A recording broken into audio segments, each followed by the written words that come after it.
भगवान के मार्ग के पथिक हो, माया हर टांग मारेगी, तुम्हारे अंदर की बात जानती, तुम्हें क्या पसंद है, कैसा पसंद है, वैसी व्यवस्था कर देगी तुम्हारी। गिरो और इसके बाद चलो, सड़ो, फिर आगे नहीं चल सकते।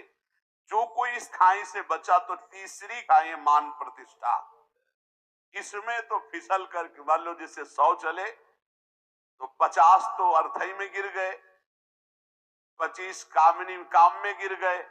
अब जो 25 चले उनमें एक दो निकल पाएगा। जो कहो हरिवंश रस बिरलो समझनहार, एक दो ही जो पाइए खोजी सब संसार। अच्छा, गिरे हुए अपने को गिरा हुआ नहीं समझते, ये ऐसा गिरना है बड़ा लुभावना, बड़ा सुखद।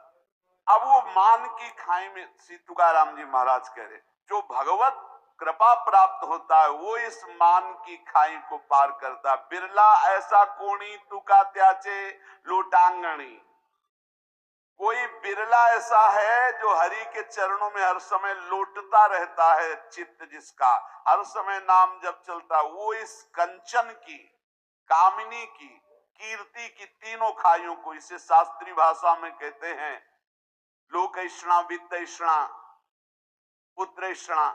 अगर इन तीनों ऐषणाओं को पार कर जाए तो ब्रह्मबोध हो जाए, भगवत प्राप्त हो जाए। जहां ये अंदर स्वीकृति कुछ विशेषता है, वही मान की फिसलन उसको गिरा देती है। कुछ विशेषता नहीं। बोले भाई झूठ बोल रहा है तो ऐसे नहीं, 10% तो सही होगा ही। 100 में जब बात निकलती तो 10 तो सही होती, 90 झूठ मान ली। लेकिन आपको सच्ची बताओ, 100 का 100% झूठा हो तो 1% भी सत्य नहीं है, कैसे जानोगे, कैसे जान सकते हो? ये रुपए की आसक्ति, भोग की आसक्ति और मान प्रतिष्ठा 100 का 100% झूठा है। वो तब पता चलेगा जब यहां से तुम्हारा ट्रांसफर होगा, तब समझ में आएगा ये बैंक बैलेंस तो मेरे काम ही नहीं आया। जोड़ जोड़ के मर गए, हमारे काम नहीं आया। नाना प्रकार की भोग वृत्तियां रही, लेकिन अब तो दुर्गति का अवसर आ गया। बड़ा यश कीर्ति था, ये किस काम में यश कीर्ति? अरे यश कीर्ति बहुत मजाक समझो, मजाक, बिल्कुल मजाक समझो, कोई भरोसे की चीज नहीं है यश कीर्ति प्रतिष्ठा। ये सूखे पत्ते जैसी हवा चली उधर ही पहुंच जाते हैं। तीसरी खाई को पार करने में बड़े बड़ों के जीवन में संदेह खड़ा हो जाता है। मान प्रतिष्ठा सम्मान की साधक वही जो तीनों खाइयों में ढिलाई न करे, चढ़ता चला जाए, निकलता चला जाए, कसौटी पर कसता चला जाए। तीनों खाइयों को जो पार कर गया, तुकाराम जी कहते पांडुरंगा सामने खड़ा है। भगवान सामने खड़े, तीनों खाइयों से पार होने वाले को गले लगा लेते। ये जो पहली खाई धन की है, वैराग्य की प्रथम अवस्था में साधक का बहुत बढ़िया वैराग्य होता है। कोई भी घर से निकलता है, जब गुरु कृपा से ऐसा रहा है कि जीवन भर, अब जीवन ही हो गया, अब अंतिम पड़ाव चल रहा है, पीछे वृंदावन तक कभी ऐसे हुआ भी नहीं, लिया भी नहीं। वृंदावन में पीछे माधुकरी मांग करके आ ही नहीं कि दवाई खरीद ले। अब जो व्यवस्था हो रही वो उनकी व्यवस्था हो रही।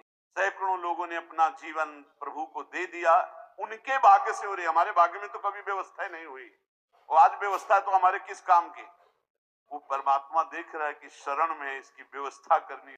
अपने चाह, अपने सुख के लिए अपना बैंक बैलेंस चाहना, कंचन में फंस जाना है। पूरा विश्व है मेरे प्रभु का, उनका ऐसा प्रसाद है, कोई भूखा नहीं रहेगा, कोई अव्यवस्था नहीं होगी, और किसी से चाह नहीं, किसी से मांग नहीं। कह रही जो पहली खाई कंचन की आती है, रुपये की आती, तुकाराम जी कहते प्रथम अवस्था में बहुत सुंदर वैराग्य होता साधक का। वो तुच्छ मान करके उसकी तरफ देखता ही नहीं है।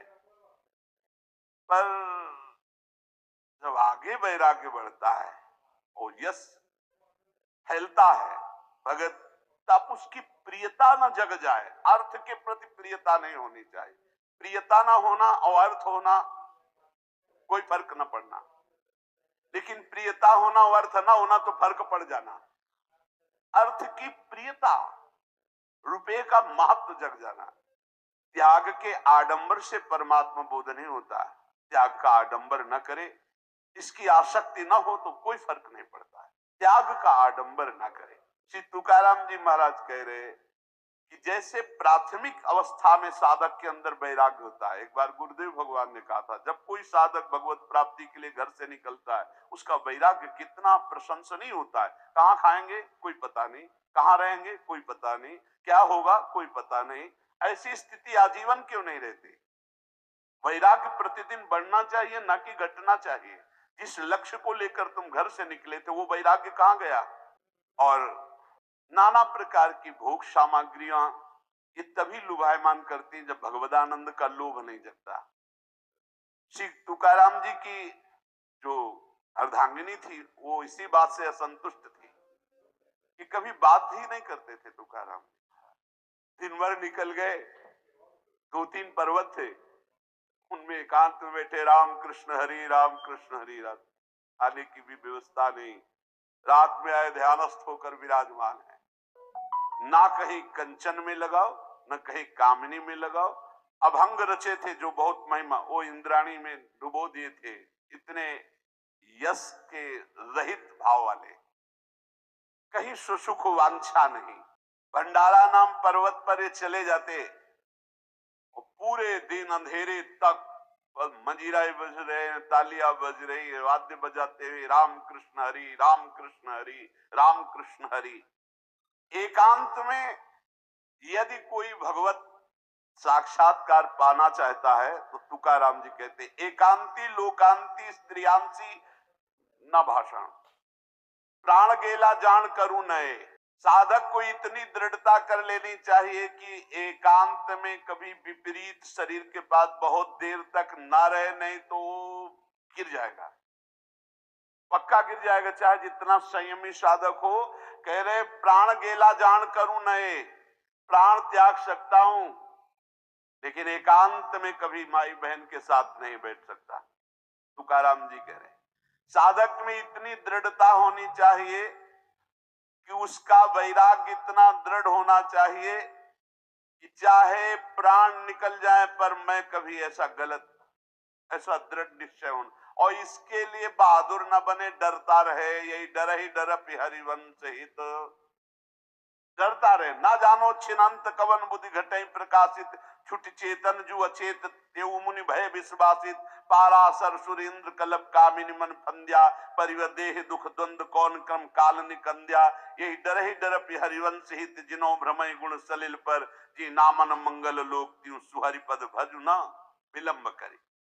हम लोग अपने साधन का महत्व भूल करके भोग का महत्व जब अंदर बैठा लेते तब ये बातें आने लगती। छुप छुपा कर देखना, छुप छुपा करके उसका मनन करना, ये सब नष्ट कर देता है। वैराग्य शिखामणि, अग्नि स्वरूप तुम्हारा वैराग्य हो। कभी एकांत में विपरीत आकर्षण वाले शरीरों का संग कभी न करे, नहीं बहुत बुरा पछाड़ खाकर गिर जाओगे, चाहे जितने बड़े जितेंद्रिय बलवान इंद्रिय ग्रामो विद्वानम अपनी कर सकती। इंद्रियां बड़ी बलवान है, कभी भी भ्रष्ट कर सकती। इसलिए बचते रहो, भागते रहो, डरते रहो। और गृहस्थ हो तो केवल जो अर्धांगिनी स्वीकार की, इसके अलावा नहीं तो परमार्थ नहीं बनेगा।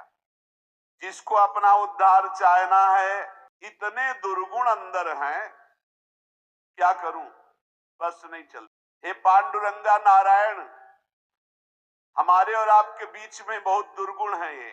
मैं आपकी तरफ आना चाहता हूं, मेरे हृदय में इतने दुर्गुण हैं, आप तक पहुंचने नहीं दे रहे।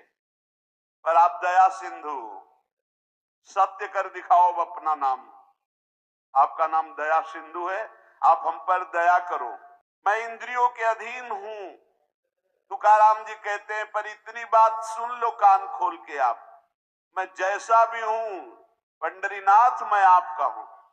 वही बात आ गई ना, मेरे माई बाप आप हो, अब मुझे उदास मत करो, घसीट लो। ये जो इंद्रियों का विलास, मन का विलास है, मेरे पंडरीनाथ आप दया सिंधु, अपना नाम सत्य करो। मैं जैसा हूं प्रभु आपका हूं, अब ये बात आप सत्य करके आप दिखाओगे। मैं जैसा हूं आपका हूं, ये सत्य करके आप दिखाओगे। आप घसीटो हमारे मन को, हमारी इंद्रियों को। नाथ काय करूं, आताम या मना न सरणीम विषयाची वासना। मैं क्या करूं, ये मन इंद्रियों के साथ विषयों में भाग रहा है, ये विषय वासना छोड़ना नहीं चाहता। प्रार्थिताहिम राहेना आदरेम पतना नेउम धालिम। मैं प्रार्थना करता हूं, राह पर लाने के लिए डांट लगाता हूं, लेकिन ये मन अपनी इंद्रियों के साथ भोगों में भाग जाता है। हे विठ्ठल, दौड़ो, अब दौड़ो, नहीं तो अब ये गया, अब कोई राह नहीं दिखाई दे रहा है, मन ले जाएगा इंद्रिय। ये सब तड़ातड़ बंधन तोड़ करके विषयों की तरफ भाग रहा है। आशा, तृष्णा, कल्पना, ये पापिनी मेरा नाश कर रही। तुकाराम कहते चक्रपाणी पांडुरंगा, अब बचा लो, नहीं बाद में क्या होगा, गिरने के बाद उठाने आओगे तो फायदा क्या, गिरने ही ना दो। आप ऐसे सामर्थ्यशाली हो।